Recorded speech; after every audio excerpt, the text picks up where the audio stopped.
पटोले विरुद्ध पटेल असं शाब्दिक वॉर बघायला मिळत आहे। नाना पटोलेंचं नाव न घेता प्रफुल्ल पटेलांची टीका बघायला मिळालेली आहे। तर प्रफुल्ल पटेलांनी भंडारा गोंदिया लोकसभेची निवडणूक लढवावी असं पटोलेंनी आव्हान केलेलं आहे।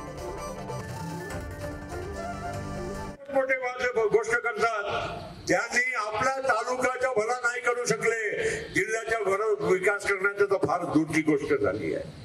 आणि म्हणून मित्रांनो, आम्ही पाहतो ना कोण किती अवकाशचा माणूस आहे। आज आम्ही राज्यसभेवर असलो, काय चिंता करू नका, या दोन्ही जिल्ह्याचा विकास करण्याचा निर्धार हे प्रफुल्ल पटेलांचा आहे। याच्यामध्ये आम्ही कुठे कमी पडू देणार नाही, हे आमचा निर्धार आहे। कोणाची औकात काय आहे याला जनता त्याचं मूल्यमापन करते।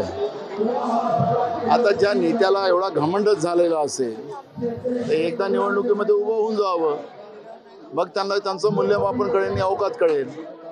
या पद्धतीनं एवढ्या मोठ्या नेत्यांनी अशा पद्धतीचं वक्तव्य करायचं, जंत्रीचं करायचं, तर आमच्याजवळ पण जंत्री आहेत।